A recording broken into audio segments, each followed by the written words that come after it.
9 बजे तक शुरुआती रुझान आएंगे। मध्य प्रदेश 29 की 29 सीटें जीतने का दावा बीजेपी यहां पर शुरू से ही करती रही। एक सिर्फ एक सीट छिंदवाड़ा जिसको लेकर हमेशा सुई अटक जाती है, लेकिन इस बार बीजेपी उसको लेकर भी पूरी तरीके से आश्वस्त नजर आ रही है। अच्छा प्रदर्शन करने से दिल्ली में भी बीजेपी की ताकत मजबूत होगी।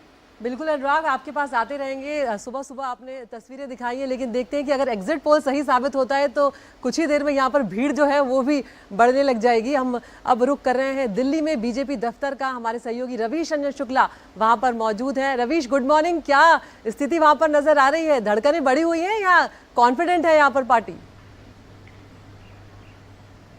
नहीं, देखिए एग्जिट पोल के जिस तरीके से अद्वितीय सर्वे आए हैं उससे बीजेपी एकदम आत्मविश्वास से भरी हुई है। और यही वजह है कि मैं सुबह का अगर बीजेपी के हेड ऑफिस का आपको दृश्य दिखाऊं तो यहाँ पर पूरी तरीके से ये तैयार है और केबिन यहाँ पर बीजेपी के बने हुए हैं। कई सारे प्रवक्ता भी यहाँ पर मौजूद हैं जो अलग अलग टीवी चैनल पर बीजेपी का प्रतिनिधित्व करेंगे। और ये आप देखिए खाने पीने का जो चीज़ें हैं वो भी बनना शुरू हो गई हैं। हालांकि हर चुनाव में बीजेपी में ऐसा ही माहौल रहता है। चुनाव को बीजेपी जो है वो बहुत गंभीरता से लेती है। यही वजह देखा कि आपने कल भी हमने देखा कि जेपी नड्डा के घर पर तकरीबन 2 घंटे से ज़्यादा बैठक चली। और उस बैठक के बाद जब विनोद तावड़े जो कि महामंत्री जब बाहर निकलते हैं तो कहते हैं कि जश्न की नहीं बल्कि आज के जो काउंटिंग है उसमें उसके एजेंट कहां पर लगेंगे, कैसी तैयारी है उसको लेकर चर्चा है। यानी पहले चुनाव, फिर मतगणना की तैयारी, फिर अगर रिजल्ट उसके नतीजे आ जाते हैं और बीजेपी के अनुकूल रहता है तो फिर एक दूसरे चुनाव की तैयारी। हमेशा आप देखिए कि बीजेपी चुनावी तैयारी के मोड में रहती है। दूसरी साइड में आपको अगर दिखाऊं तो ये आप देखिए कि यहाँ जो बीजेपी का बाहरी जो ये गैलरी है यहाँ पर आप देखिए कि यहाँ पर ये लगाया गया है टेंट और यहाँ पर कई सारे केबिन बनाए गए हैं अलग अलग न्यूज़ चैनल्स के। और इसी केबिन के अंदर जो है वो बीजेपी के प्रवक्ता बैठ रहे हैं और बीजेपी का जो है वो यहाँ से जो आवाज़ है वो बीजेपी के लिए दे रहे हैं वो। लेकिन हेड ऑफिस की अगर बात करें तो ये बीजेपी का जो मुख्यालय है यही मुख्यालय है जहां से सारी राजनीतिक सरगर्मियां जो बीजेपी की हैं वो पूरे देश भर में संचालित होती हैं। यहां पर जेपी नड्डा बैठते हैं, अलग अलग जो पदाधिकारी हैं, शीर्ष नेतृत्व है वो यहां पर बैठता है। तो गहमा गहमी बहुत है, बीजेपी कॉन्फिडेंट है। और इस बार खास बात ये रहा कि बीजेपी ने अपनी जो रणनीति है उसमें फेरबदल किया।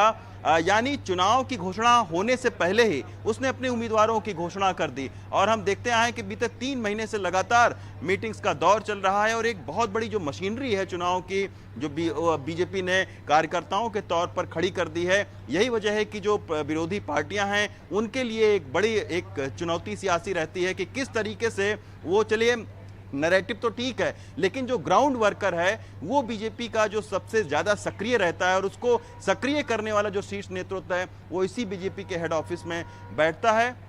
तो सर्वे के बाद में बीजेपी एकदम आत्मविश्वास से भरी और बीजेपी का ये कहना है कि इस बार मिशन साउथ जो उसने चलाया है उसके तहत केरला और तमिलनाडु को अगर छोड़ दिया जाए तो बाकी सारे राज्यों में बीजेपी का अच्छा प्रदर्शन रहेगा। बिल्कुल, आपने कार्यकर्ताओं में आत्मविश्वास भरने की बात कही है, लेकिन हम अपने सहयोगी रणवीर के पास चलेंगे। रणवीर, बीजेपी ने तो कार्यकर्ताओं में आत्मविश्वास भरा, लेकिन कहीं कांग्रेस के कार्यकर्ता थोड़े नाराज तो नहीं दिखे गठबंधन के चलते? देखिए गठबंधन जो बड़े नेता थे उनके बीच का फैसला था और इस फैसले के बाद इस बार कम से कम गठबंधन में कांग्रेस और समाजवादी पार्टी के जो कार्यकर्ता थे वो एक साथ दिखाई दिए। मिलकर चुनाव लड़ना कैसा होता है वो भी कोशिश की दिखाने की। जो कोऑर्डिनेशन था हमने तमाम सीटों पर देखा, जहां सपा की बैठकें चल रही थी वहां कांग्रेस के लोग थे, जहां कांग्रेस की रोड शो या रैली चल रही थी वहां समाजवादी पार्टी के झंडे थे। इवन जब राहुल गांधी और अखिलेश यादव रायबरेली में संयुक्त सभा करने आए थे तब भी समाजवादी पार्टी के झंडे इतने सारे थे। तो इस बार दोनों दलों में जो आपसी समन्वय था वो बहुत बेहतर दिखाई दिया। अब अगर बात करें रिजल्ट्स की तो एग्जिट पोल्स को लेकर के कांग्रेस और समाजवादी पार्टी दोनों ही इस बात को लेकर दावा कर रहे हैं कि जो एग्जिट पोल्स हैं वो सही नहीं हैं। और आज जब दोपहर होते होते आंकड़े क्लियर होने शुरू होंगे तो तो नंबर्स बदलेंगे। और उत्तर प्रदेश की अगर खास तौर पे बात करें तो 80 सीटें हैं, जहां यूपी इस बार 80 में बीजेपी इस बार यूपी में 80 सीटें जीतने का ऑन रिकॉर्ड दावा कर रही है। और ऑफ रिकॉर्ड बातचीत में बीजेपी कहती है कि हम कम से कम 70 सीटें जीतेंगे। वहीं जब समाजवादी पार्टी के बड़े नेताओं से बात होती है तो उनका दावा है कि हम कम से कम इंडिया अलायंस 30 से 32 सीटें जीतने वाला है। फिलहाल ज़रा ये बीजेपी दफ्तर की तस्वीरें भी देख लीजिए। ये लखनऊ में विधानसभा के सामने बीजेपी का दफ्तर है, जहां सुबह सुबह हमारे अलावा तो कोई आया नहीं है, लेकिन थोड़ी देर में उम्मीद है कि यहाँ पर नेता आना शुरू होंगे। और अगर बात करें उत्तर प्रदेश की तो 80 सीटों में सबसे ज़्यादा सीटें देश में उत्तर प्रदेश में, और सबसे ज़्यादा महत्वपूर्ण चेहरे भी उत्तर प्रदेश से चुनाव मैदान में हैं। खुद प्रधानमंत्री मोदी, राहुल गांधी, राजनाथ सिंह, स्मृति ईरानी से लेकर के जो तमाम बड़े चेहरे हैं वो इस बार चुनावी मैदान में हैं। तो निगाहें सबकी हैं। और अगर बात करें सपा की, बसपा की, कांग्रेस की, तो विपक्ष इस बार इस कोशिश में है कि जो 2019 में बीजेपी गठबंधन को 64 सीटें मिली थी, कम से कम बीजेपी को उससे नीचे लाया जाए और 50 के आसपास रखा जाए। इस तरह का दावा सपा और कांग्रेस के नेता कर रहे हैं कि 50 के आसपास बीजेपी रहेगी। लेकिन जब बीजेपी के नेताओं से बातचीत होती है तो वो क्लियरली ये कहते हैं कि हम गिरे हालत में 70 सीट जीतने वाले हैं। तो एग्जिट पोल्स जो उत्तर प्रदेश में बीजेपी को बहुत बेहतर स्थिति में दिखा रहे हैं, उसको फिलहाल विपक्ष मानने को तैयार नहीं है। वाराणसी में खास तैयारी है, प्रधानमंत्री मोदी तीसरी बार चुनाव मैदान में हैं। रायबरेली में राहुल गांधी चुनाव लड़े हैं। बगल की अमेठी सीट पर गांधी परिवार से कोई नहीं लड़ा, लेकिन गांधी परिवार के खास किशोरीलाल शर्मा और सामने स्मृति ईरानी है।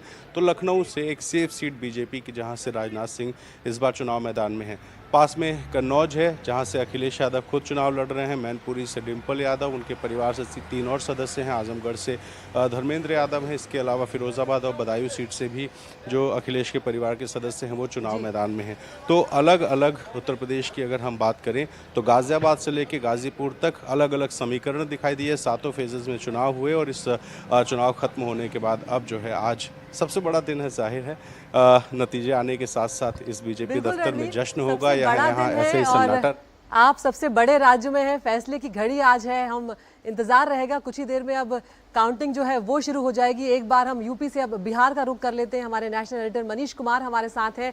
मनीष, बिहार क्या इस बार चौंकाने वाला है? ये सबसे बड़ा सवाल बना हुआ है, क्योंकि कहीं ना कहीं इंडिया गठबंधन ये उम्मीद लगाए बैठा है, जिस तरह से तेजस्वी यादव ने ताबड़तोड़ रैलियां करी है, जिस तरह की भीड़ उमड़ी है, उनको ये उम्मीद है कि ये गेम चेंजर स्टेट साबित होगा इंडिया गठबंधन के लिए। अदिति, पहले मैं बता दूं कि हम अभी फिलहाल लालू यादव और तेजस्वी यादव के घर के सामने ही हैं। अभी यहाँ पर कुछ 3-4 मीडिया कर्मी के अलावा और कोई नहीं है।